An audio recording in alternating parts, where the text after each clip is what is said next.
They literally came from the sky deck, right?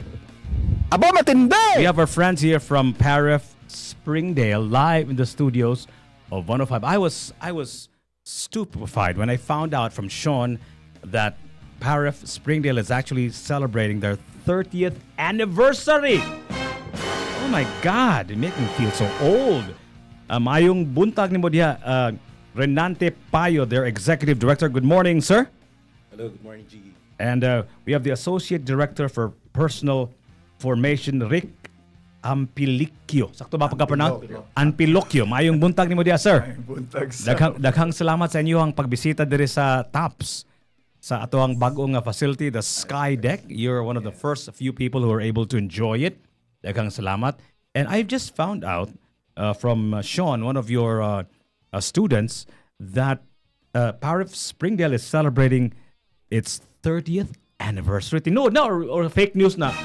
Huh? Our 30th anniversary is actually going to happen this 2025-2026. Wow. So it's like a preparation for Oh my that goodness. school year. I'm sure a celebration as big as that requires a lot of preparation.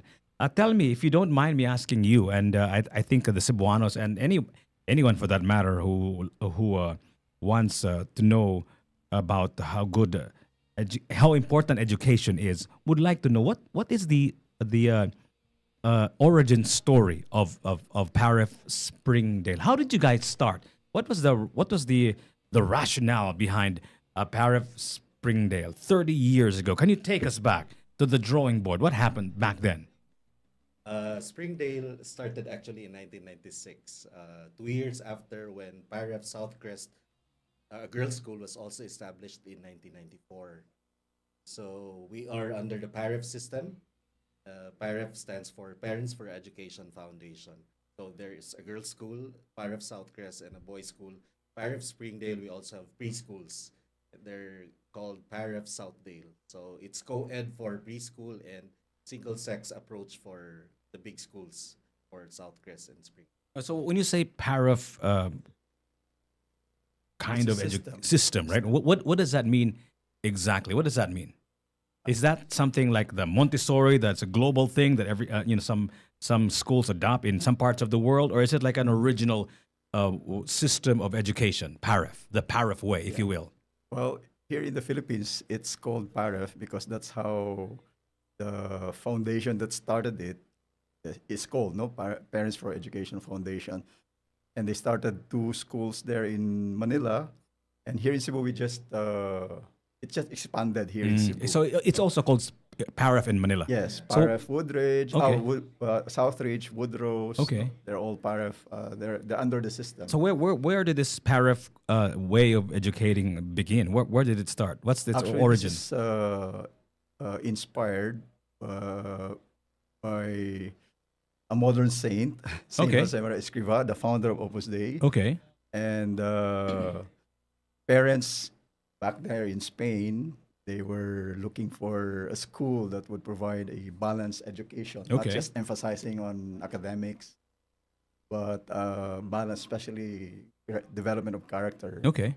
So balanced education, and they cannot find one because at that time, the schools were also recovering, from war, and and there's that trend also of modern philosophy somehow that parents. Do you are mean worried. during the Enlightenment at that time, right? Yeah. Okay. So this group of parents, they're looking for a school that can provide that, no? And so they asked an advice from this priest. They were just told, "Oh, you are the first educators of your children. So if you cannot find a school, why don't you set up one?" So that's what they started.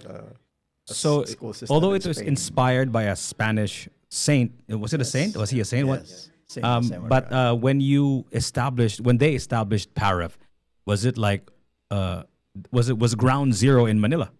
Was it like the name PAREF? Was that from Manila or was PAREF is from Manila. Okay, Yes, so from it's Manila. originally from but Manila. It's inspired from that system in Spain. Okay. So we follow the same philosophy. Okay. What was that system called? In Spain. Yeah. Actually, it's there are two groups there. I don't remember the other one.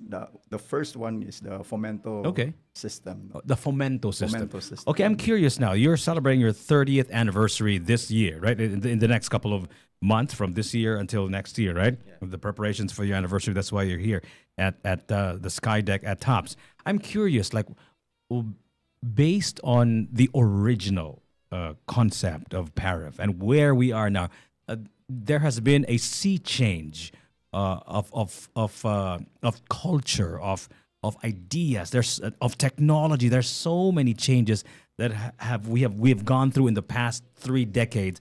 You would not be able to recognize if you lived in a cave 30 years ago and you came out, you would probably think it's a foreign planet, right? So how has the PAREF brand of education evolved with the times? Who wants to answer that question? Go ahead, sir. With the involvement of parents, I think that's the advantage somehow of the PAREF system because Okay. we get to adjust to the changes in the culture, especially now with the use of technology in the classroom. So that's something that we have to deal with as Okay. parents and as educators ourselves. We have to be aware of the changes in the educational landscape. So it matters if parents are really on top of the education of the children. Mhm. So there is a collaboration between the school and the family. So that's actually the edge somehow of the Mhm. PAREF system because you get to educate the family first. That's the principle that we also adhere to, that we educate first the family because we think that the parents are the primary educators of the children. That's why you also have to form the parents Mhm. for you to be effective educators who are based in the school, like in the case of Springdale. So we have to educate first the family. That's why in the admissions process we screen first the family if they are committed to the education of the children. Because in the PAREF system, the parents do not just leave their children in school to learn. So the philosophy there is for parents to know first how to deal with their their children, to educate their children, and they have to coordinate to collaborate with the school through the mentors, through the teachers, to know how their sons are doing in the context of Springdale because we're a boys' school, for Southcrest, for their girls. So that's how we are doing it, and somehow the educators, the teachers in Springdale would also know the situation of the family through the we have this mentoring system also that's in place, and it has been a great help for the families for the last 30 school years. It's really more of a partnership between the home and the school. That's why we call it a home-school collaboration. That's really anchored in the philosophy that the parents are the primary educators of their children. So So this the is this school is is just a partner of the parents. this is like the middle ground between homeschooling, which a lot of people believe in, Yes. and actual, Yeah, face-to-face mainstream school, schooling, yes. right? This is like a hybrid of that, right? Yes. I'm curious when you said the parents are the primary. Primary educators. Education I feel like is a kind of a science, right? And you need to study it, you need to understand it, and I don't think parents are equipped to educate Yes. the children, right? Maybe you mean that it is the parents that are exposed to their children, or and vice versa. Yeah. They spend more hours, hopefully, Yeah. with their parents more than anybody else. Therefore, it becomes their primary source of education because I think part of education is really just exposure, right? Yeah. And I think they're exposed, hopefully, more of their parents than, let's just say, their friends or social media, right? That's what we're hoping for. Now, let's talk about social media. Again, 30 years ago, there was no Facebook, there was no Instagram, there was no X, right? So tell us, how has the PAREF system of teaching changed, evolved with the times? Rick was mentioning about the importance of partnership. I'd like to clarify as regards the philosophy of parents being the primary educators of the children. The focus is not on academics actually for that sense. It's not academics, but it's on the character of the children. So when we say that the parents are the primary educators of the children, that's basically anchored on the philosophy of character education. It's not so much on On learning the academic. English, Okay. science, or Okay. social stuff, Okay. the science part. But it would be awesome, right? If it also comes from them, right? Because sometimes some kids speak the way their parents speak, right? And some kids also try to adopt the way their parents look at the world. Sometimes, or sometimes they take on the complete opposite because there's always like kind of a rebellious streak that they don't want to be like, like whatever the parents think that they don't want to be that, right? Or something like that. And all of that stuff. So you're celebrating your 30th anniversary, and this lady over here actually is did you ever go to school there? No, I didn't go to school at PAREF Springdale. Okay. But I had a lot of batchmates and friends from PAREF Springdale, and as well as PAREF Southcrest. Southcrest. So and I believe they have really good teaching, especially related to Opus Dei. Teaching. So I actually have a Jesuit education background, sirs. So I grew up in Ateneo de Cebu. I also taught there for a year. So I experienced being a teacher. So whenever I get to meet people in the education sector, I always feel somewhat excited. I don't know why. There's just something about it that makes me feel happy. It was a good experience for me. So it's really nice to meet you, sirs. They're celebrating their 30th anniversary. So what is your message to the alumni of PAREF Springdale? How can they pitch in? How can they be a part of the 30th anniversary? Because 30 years is not an easy feat, man. Can you believe that?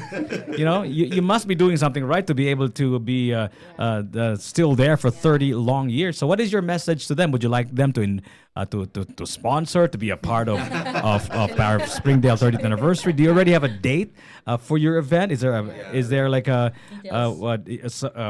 little events leading up to the big event? Go ahead, tell everybody. Yeah, right now we are just in the planning stage. We have lined up quite a number of activities, but part of the preparations would be an event which is going to happen on April 4. That's going to be the music recital for this school year. And we have planned to hold it here. And there is also a Father's Day celebration this weekend on Sunday. So we would like to invite those products of Springdale, our alumni, to also witness the various events that will happen this Sunday. And There are then, games actually for them. yeah, there's For the There's fathers basketball themselves. game for the there's alumni. a For the basketball alumni. tournament okay, actually sports. in the morning for our alumni. The major event is going to happen this December That's for the 10. 30th. Yeah, that's the 30th anniversary celebration of the school. So if they want to be a part of it, is there like a website that they can go to, a Facebook page that they can visit, maybe a phone number that they can call, or do you have like a secretariat that they can inquire about? Go ahead. Right now we have created a committee, and we're happy that Sean is one of the part of this core group, and we have officers, and they will just cascade the information that we discuss. Sean Dino is actually one of your. He was president, according to him. Yes, He was yes. like a active student The president You're of the verifying it council. here. You're in- verifying in- it to the sirs. in PAREF Springdale.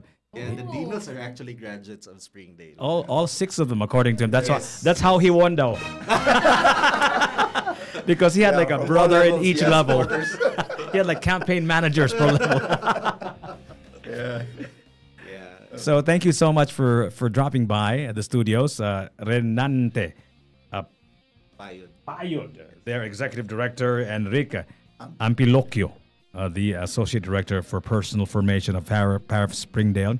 Don't forget to visit their Facebook page, their Instagram, their website, or visit their campus, right? Yes. Correct me if I'm wrong. Your campus is down in Banilad, right? Am I correct? That's In the Lahog. girls' school. Manila We are is- in Lahog. In Lahog. Yeah, I'm sorry. Pardon me. You have been in- there for several. In Lahog. Yeah. What's that? Was that? During the pandemic, you were our. Yeah, MC. yeah, yeah. I remember now. Yeah, the one near Too many events. Huh? Jamesville, right? Right. Yes. You even have I think you had a little transmitter Yes, of a yes, radio yes, station yes, that I yes, wanted yes, to radio. reactivate. What happened to Yes, that, by yes, the way? yes. Is that Right now, after Odette, Uh-huh. so we had to shut it down. Okay. So we are planning to revive it. Okay. because it will be useful for education instruction. okay? Thank you so much, guys. Before I let you go, Justin and I, we have a segment called Mag-anisay ta Sugbo. Uy. Oh.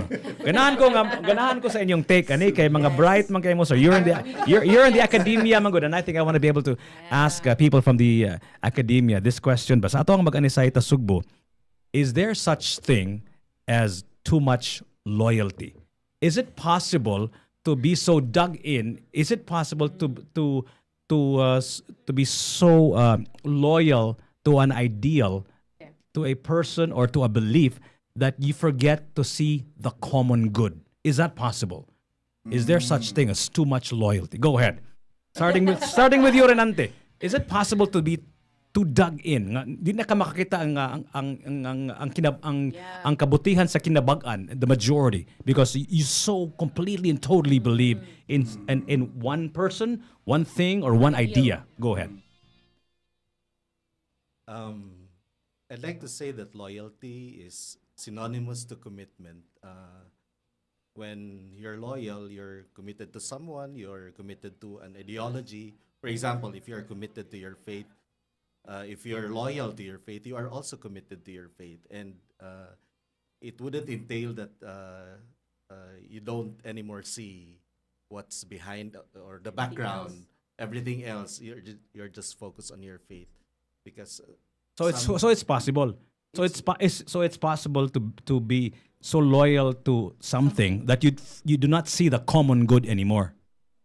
You would still see the common good, I would say, because you don't get blinded with loyalty, I think. Okay. Yeah. So don't get blinded with loyalty. Yeah. So are you saying that if whatever it is that you're loyal to does not anymore represent the common good, then you would probably not be as loyal? Would that be the correct term? Because your loyalty to that ideology, to that belief, to that person does not anymore contribute to the common good. Is that what you're saying? That's kind of difficult to answer. I know, right? That's why That's why we're asking. That's why we're asking. How about you, Sir Rick? Yes, Maybe you can pitch in. Yeah. Kanang question, mura nagnangutan akong naabay forever, no? There's loyalty. Yes, in a way. Forever in your faith, forever Okay. in your What you're loyal with to. your partner, with your spouse, with an organization, Yeah. relationships. No? Loyalty, like my colleague here said, no, it's also about commitment, really, no. But of course, your commitment, it can be subjective, because depending on how what your ideals are, what your values are, that's where you commit yourself, right? When you say you don't see anymore the common good because you're loyal to an ideal, let's say na lang kay doon namang election karon, no, ng political party, probably loyal to the political party, even if what the party is promoting is not anymore beneficial to the common good, then that's not you don't have to stay there forever in that party, right? Because after all, we have to consider the common good. Now, there are also there may be also instances that when you say common good, let's say in a community, it can be a common good for everyone, but that common good may not be probably, let's say, aligned, for example, to natural principles or laws, for example. No?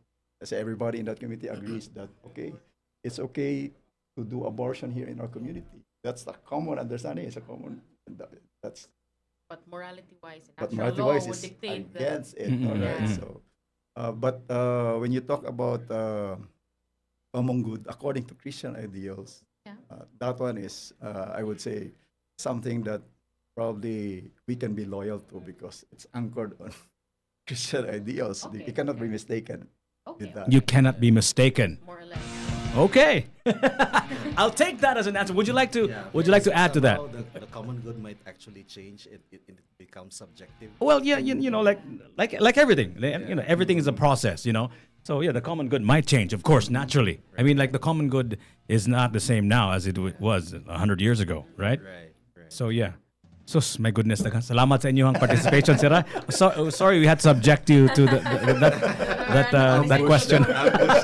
Ambush interview. Renante Payod. Payod, Yes. the Executive Director, Enrique Ambilocchio, the Associate Director for Personal Formation from PAREF Springdale. They're celebrating the 30th anniversary this year, right? With a big celebration. This coming school year. This coming school year. So please visit your alma mater, guys. Yes. I'm sure you haven't forgotten how you become who you are because of the educational background that you have, and I'm sure most of you guys are successful because of that. And I think it's time for you to give back, right?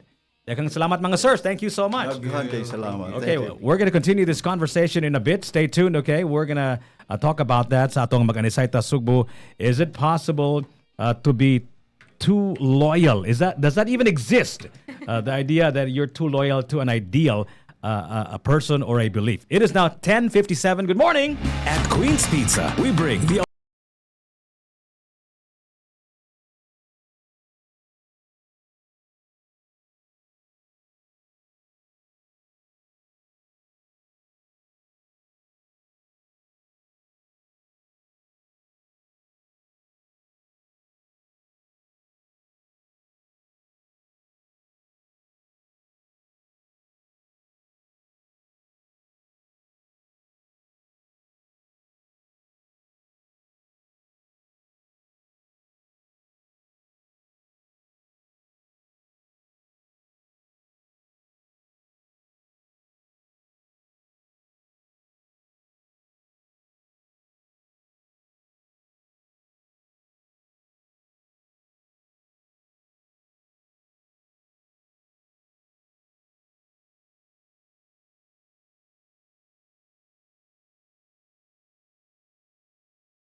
Yung bungkag ni mo diha, Justin. Uy!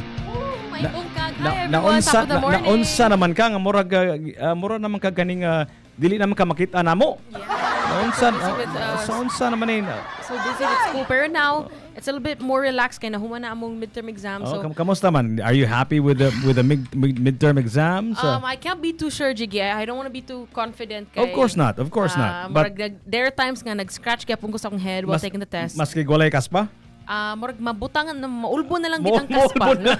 Sa kalisod. Posible. Actually, Jiggy, you know what? I feel so bad Nga naman? for whoever sits beside me sa test. Nga naman, sige pangout sa mong buhok. Kana pangout, yung magsikog, siglihok-lihok. Okay. Yeah, you can literally hear me typing. Yeah. Backspace, backspace, backspace. Type. Backspace, backspace. I'm not a silent test taker. You'll hear the frustration. Unsay backspace mag-typewriter pa rin mo rito sa inyong eskwelahan, day? Among tests are taken like online. You have to bring a laptop. Well, Okay. Everyone has to bring a laptop. So, Okay. so you can imagine, I would type like a whole paragraph and then erase. Libog. Okay. So, yeah, I would feel bad for whoever's my seatmate. Sorry na lang daan. Sorry na lang you die. Sorry na lang gidaan kay kanang lihukan gid sad kay ko mo take sa test. Lihukan? Yes. Ganang sabot mo lihukan. Kuya wagod. Like I would keep adjusting my position. Okay. Like I would lean forward, lean back, then I move a lot while taking the test. It must be the jitters. Ngano man na? Cool ba siguro? I think so. Abi na kong strategy na nimo nga para kanang di ka magduka. Kana pod. Exactly Okay, that. okay, That okay. too. So, yeah. Sorry na lang to whoever will be my seatmate. Okay. I'm an active, Pero unsa man Strategy mover. kaning musaba sad ang siya maglihok-lihok unsa man? Dili man noon kaya I'm also considerate in such a way I don't want to disturb considerate to a certain extent. I don't Okay. want to disturb sa akong tapad, no? Pero Okay. yeah, you'll hear the frustration. You'll hear me sighing a couple times. Kadungog ka nga Ganana ako. Okay. After a bit. So yeah, it was quite challenging, and I would like to just congratulate all my batchmates and classmates who went through the tests Okay. for midterm exams. Okay, And hopefully, we'll do better in finals. Mo na funny jiggy ba kadang after the pre-midterms, mana bawi na lang ko midterms. Pag human sa midterms, bawi na lang ko final. Sige na lang gitag bawi ani kay it gets more difficult. So si Ron gi-live na tani atong kuan ato ang bago nga topic kay mura man ni siya og Yeah. lahi man gyapon ato ang topic, mura man gyapon ni PAREF Springdale man gyapon ato ang All right, so we're actually live. Top of the morning, everyone who's listening to us. We're live right now on YouTube. Toss Media Center on YouTube. We have a question here for our Onisay Tasugbo. It's actually up right now. Is there such a thing as too loyal or being too loyal rather? Yeah, is is it it- possible to be too loyal to a Is it- side Mhm. or an ideal or a person that you can't see the common good? This is Yeah. a very good question, Yeah, Jiggy, because yeah. I feel like it dictates, and it's so interrelated to everything